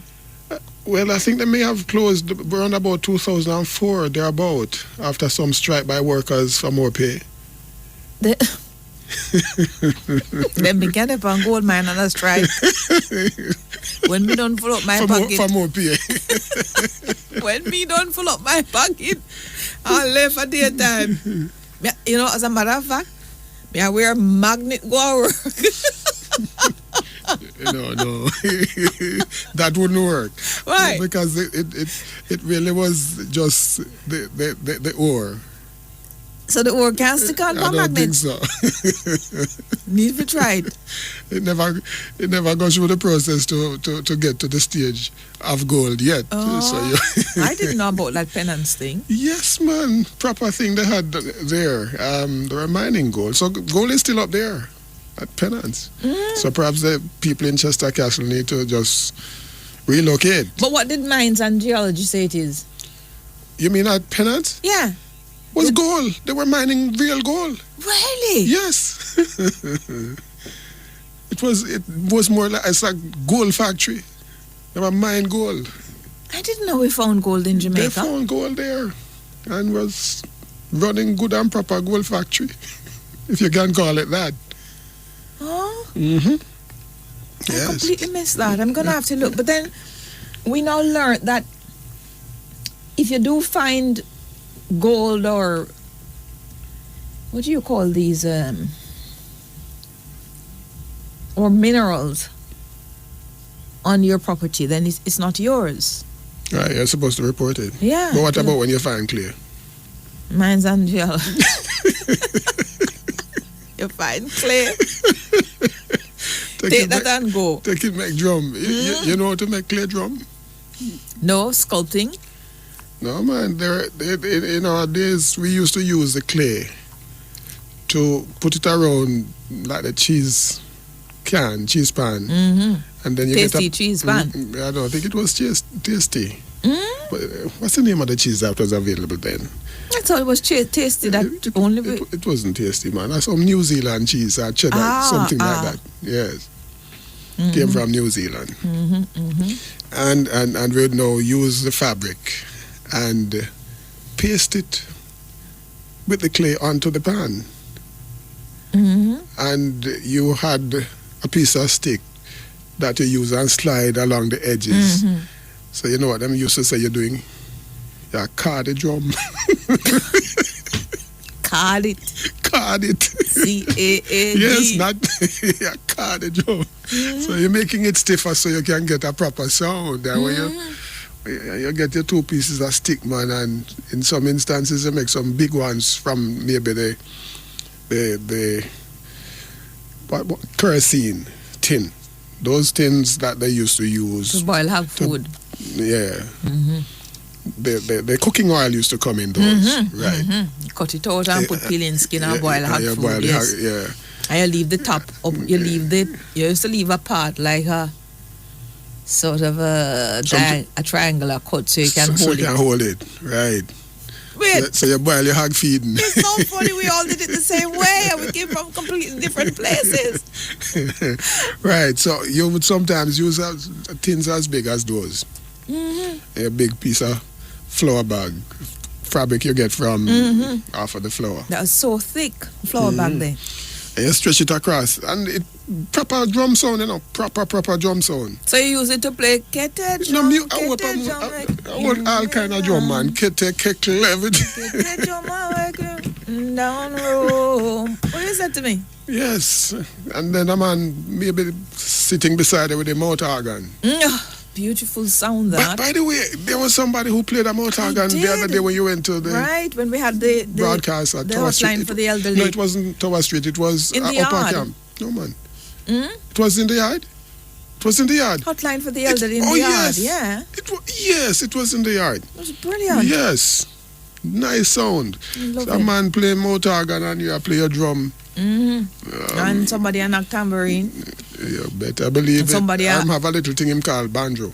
Banjo. And then the buckle. When you rub the mouth and the two buckle together, so. But we used to make our own, you know. You know how to do that? Yes. And we used to make our own little banjo where they use a fish line.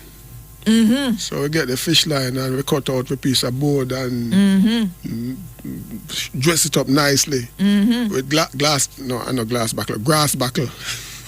Oh. I don't remember that one. The grass buckle? No. That's what we used to use to shave the wood, to dress it. Oh, yeah. Okay, right. Of course, the carpenters would have something they call the plane. They use it nicely, shave it. I know those. I used to love watching the planes go. Yes. Right. And we never had access to anything like those. So you get your grass buckle. Yeah. And you shave it and it dress up nicely, and then you stretch your fish line across it, man. Like I think it was like about 4 or so different strings, like on the guitar. And you put your little sardine pan at the top there. I know. For the echo and the different. Beautiful. A long time. Where you sardine to make things, you know. It was lovely. And then some people would have the shake. Right. So or then we would use the calabash to make the ponciana. The ponciana, is a shake we call it. Yes, shake a tree. And then we would use the calabash to make, what do they call it, maracas? Well, all right, how you used to do that now? You put some... There's a whole they have calabash. something they call janko bead. You know yes, janko bead? Put janko bead in there. So you'd have to use a whole calabash and you take time and make the thing come out. Yes. And then make it dry. You dig out the gut. Yes. But you can't open it, you know. Not much, because you'd now stick a piece of wood in there to plug it. Right. And with your janko bead them in there. Janko bead. But how janko get for them own bead? You understand? And why would anybody want to use janko bead? What happened to Krichol? Krichol nano bead. I saw a lady the other day and she reminded me as well when we were talking about the hiccup. Hiccup. With your hiccuping. That you remember when they used to use the thread from the nappy. You'd pull out a piece of thread from the nappy and you'd roll it. You'd damp it with your spit, and roll it and put it on the forehead of the child to stop hiccup. You remember? Yes, and I don't know. It seemed like it used to work. Yes. Don't know what's the mystery behind the thread, the nappy thread, and those pins. You have any of those pins left? Was there a special name for those big head pins? So we used to call them big head pins? Well, no, the heads were exceptionally big. They're just big and they had different colors. So you have some blue, you had some pink. Yeah. And there are some white ones as well. But they're massive. Those pins were massive. They were. And in fact, I think right now, I've not seen anybody use a nappy in over so many years. And in fact, I think if people use nappy now, people will say them trying to abuse the pitney because the pin can be so dangerous. You can't open up and drop the pitney then. You know, wonder if they can't wash them. The pin? No, the nappy. Oh. That's special skill for wash them. Yes. And people hardly wash with straight hand nowadays. Everybody is throwing things in Well, maybe the machine would deal with it still. No, sir. No, it wouldn't be able to deal with the way people used to deal with the washing and nappies. Because even a lot of shirts now, if you don't wash the underarm properly and get it to soak, the build-up of deodorant after a while, there's a discoloration, but the machine can't deal with. Can't take it out. So the scarling of the clothes, the scarling, the machine can't do it. I'll starch. Remember when we used to starch the clothes? Yes. Gotta get one of these days. I think we really have to do a session in some of those good old days. We have to get with starch. We have to get with blue. We have to get with blue bomber. We have to get with monkey soap. And we have to get with bag. The bag where we have to soak the clothes in and put it in the sun and make the sun beat down upon it. So you have a blue bomber. But before the bomber, they might have one named Canon. Yes. Yeah. And before Canon, there was just straight brown soap. Yeah, there was a brown soap. The brown soap was a long bar. Yeah. That the shopkeeper used to cut. Cut. Yes. And they used to cut it beside where they cut the saltfish. No, not my shopkeeper. Because you know, all when you send barrel, you cannot mix rice with the coast and the Irish Spring. Or you can't go eat rice. No, that kind of soap, for some reason the saltfish would not absorb that soap. That's X and Y. Thank you, listeners. We're back with you on the hotline, 876-926-2178, 926-8631, 926-7615, and 1-888-991-2080. Thank you, Tony says there was a legit commercial mine in Clarendon. I don't think the gold was of sufficient quality and quantity to get very excited about. Okay. 2178. Hello. Emily. Yes. Listen, man, you abandoned me? Wait. Yeah. Really? It's all right, man. I'm still alive. Where have you been? I can't get... What do you have to get to, man? Man. Since walking top on them and I take over. Take me over, man. You get parked. In fact, I don't remember talking to you at all for 2022. Pardon me? I don't remember talking to you at all in 2022. No, see that thing? Yeah, man. But I'm telling you, I abandoned you. But you... Folks. Oh, dear. I'm so happy to hear you, though. Yes, I am live and kicking. Yes. Very good. I'm live and well. Mm-hmm. Yes. But the extra white thing, I'm tell you something. You want some call us to join the man. God have mercy. Because couldn't done. When you talk about the mouth organ, you know that when Christmas coming, and if you don't have any money to buy a mouth organ, we use comb. Yes. And put piece of cloth. Mm-hmm. Yes, piece of paper and some paper too. Mm-hmm. And go to the mouth organ. Mm-hmm. And guitar now, when we can't afford the guitar, we use bamboo joint and make guitar. You use what? Bamboo joint. Bamboo joint. Yes. And cut and present the strings and we shave it out properly. Yes. I've been using it. Oh. Beautiful days. Yeah, beautiful days, man. Beautiful days. So what else is happening now? What's going on in the country and all of that? Well, you read what is happening in the country. Sunny and nice, but the nights are cold. Cold? Yeah, man, cool. I'm just, yes, I'm not a fucking good call it cold. Because we do, I said, try there, we do as that, what we used to do further up in the northern part of Manchester, there we used to set jello. Put jello out there in the night and set, you know. Put jello out and set? Yeah, of course, set it up in the cold area. Put jello out the door. Uh-huh. And it's set all the time cold when it come in the winter time, in the mid-winter. We used to do that, you know. Well. Yeah, that time people are fridge because fridge never come in our area of that side about in the middle 60s. Mm-hmm. Yeah, man, and people used to live happily. Yeah. Yes. But me like your X and Y, man. Takes you back down memory lane. What what, man? Those memories can't be forgotten, man. Can never. Well, it's good to hear you, Willie. Welcome back.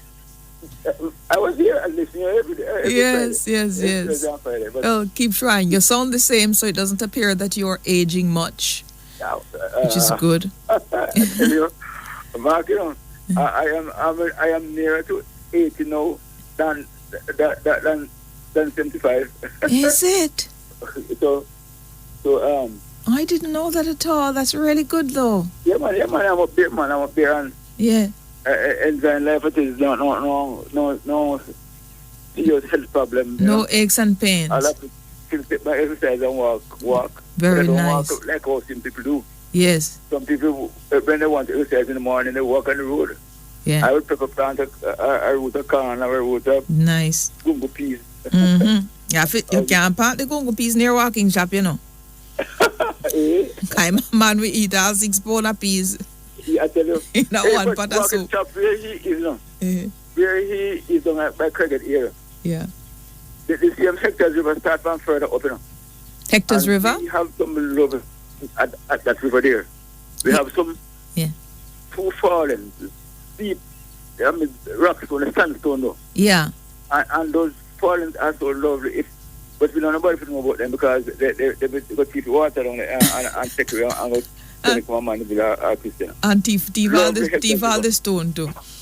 Mm-hmm. Yeah, man. And love the place. Yeah. Just like what I remember in the 80s when Predators took away the water from St. Thomas and Kirk Mackinston and how the St. Thomas Building Quarry. No, I didn't know about that. Yeah, man. But hey, quickly, I want to talk something about this. The fish kill over the Rio Grande Valley. Mm-hmm. Then the man put the chemical in the some things wash in the Rio Grande River there and stun the fish there. Well, I tell you something. You may never believe. My wife came from the Rio Grande Valley area. You see? Mm-hmm. And when I met her in 1969, she told me how they used to catch fish. And they use sheets. Certain time the river the fish, lot of fish, millions of fish came up from down the sea. Mm-hmm. And I also blessed to saw the remnants of it. Mm-hmm. You see, millions of little fish, little something, you know. Ticky. They call them fires. And it does get it with white sheet and put it in the water, and you see the whole heap of fish just come up. So you put some what in there? Pardon me? What did they put in the water? No, what they do no surprise me. No, what they used to do back in the day? Put some white what? They catch the fish. That's a big white sheet. White sheet, okay. Yes, and put it down in the river and like for them hold it and just lift it up and the water drain out and the thousands of fish just come up in the yes, fish. like a net. Yeah, like a net. And let me tell you something, man. Then the fish don't go to anything at all, no intestines and things like that. They just get them, season up and fry them. In other words, about half a dozen of them could have actually gone out one time. But they were nice, something. Like heroin. And I didn't realize that far, somewhere in the Middle East, in the Taiwan area and Singapore, far, they have those kind of fishes, you know, and the Chinese will sell them up by Christina in the 60s. Mm-hmm. You could get money from market to buy. Really nice, you know. Mm-hmm. And when they know, when they started to plant the Japanese and so forth in the 80s, started to plant to have the coffee. Mm-hmm. And the water come up from the hills, this northern part of the Blue Mountain. And let me tell you something, they started to stun the fish them, and they said the fish them started to dead out. Mm-hmm. I don't know what will happen when the fish to come back in the Rio Grande Valley. Oh. I mean, I thought 1 or 2 fish at 100,000. Yeah. Well, all right. Thanks for that. Good to hear you, Willie. Gotta go. All right. Take care. This is the hotline. Let me see if I can take one more. Hello. Good afternoon, Mrs. Steele. How are you? You know, now you have things, you know. How would it? I have blind man from West Sudan. The blind man from Westmoreland. Yes. You're not give Mark Gold. No, I have not personally given the number yet. Let me just check with my producer and see if we've sent that over. DT, just remind producer, send the blind man's number to Mark Golding for me. Yes. Yes. Just make sure it's done now if it hasn't been done yet, please. Yes. Mrs. Yeah. You still can't swim from one bamboo in a river same way. A long time I not go in a river, but why me couldn't swim on one bamboo? Okay, You think me get heavy? Bamboo can't sink, you know? Me can't, so me can't, me don't know what size you'll be. Well, I can tell you I'm not big. Okay, I still, where you go, you still eat the hog plum them same way. Anywhere me see hog plum, me I stop and pick it.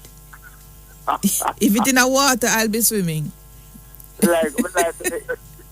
like you remember your country life, man. Yeah, that was.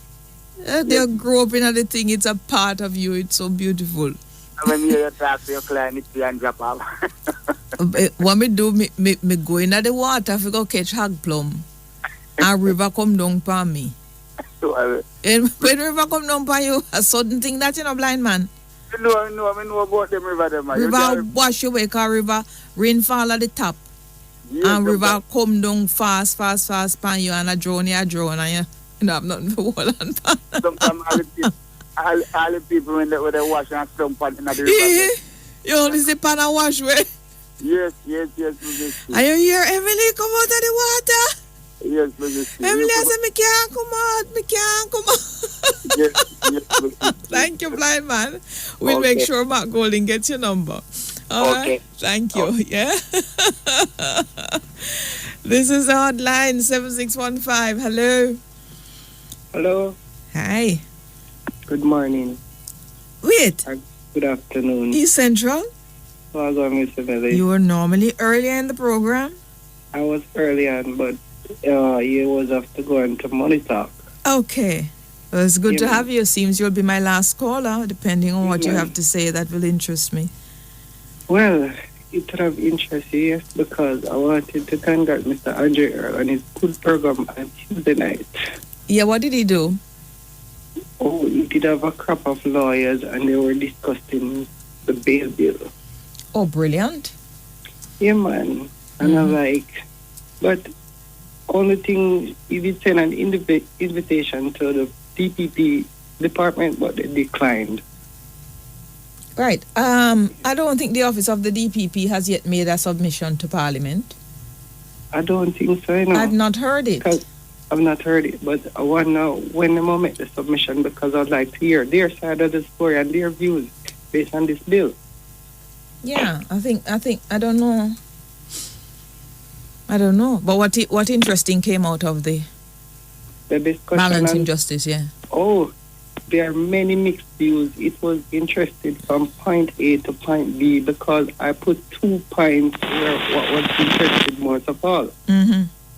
Yeah, and it's not points where I normally use when you come on the program, you know, because there are different areas where we find inconsistent with the Constitution. Different areas of the bill? Yes, please. Like what? Oh, like you have anything there? In terms of that, 4.2, pre-charge defendant with pre-charge custody and custody without timeline on it. Without timeline? Yeah. Why do you say it's without timeline? There is a timeline in it. Okay. Where you have to, bail has to be considered by an authorized officer. Yeah. Within 48 hours, I think, after the detention. Yeah. And if bail is denied by the authorized officer, then the defendant, as they call it, which would be in this case the detainee, would have to be taken in front of an authorized officer, who then becomes a judge for the matter of bail to be considered. Okay. And the detainee has to be told the reason the bail was not granted by the first authorized officer who denied the bail. So I think the timeline is there. So but what did the guests say? Okay, so in terms of you will out on pre-charge bail and you hasn't been charged for an offense, and there are onerous conditions in spite of the person who was in charge. Because into the day, the person who has been charged has to report 2 or 3 times. Depending on the conditions of bail, yes. Yeah, and you has not been charged with an offense, but he has to report every day before leaving the community. But who says I have to? Anyway, come back tomorrow. Interesting. Yes, Thank you. please. I'm out of time. Okay. Take good care. Wait, DT, I have a new producer who is observing matters here. Remind me of her full name again.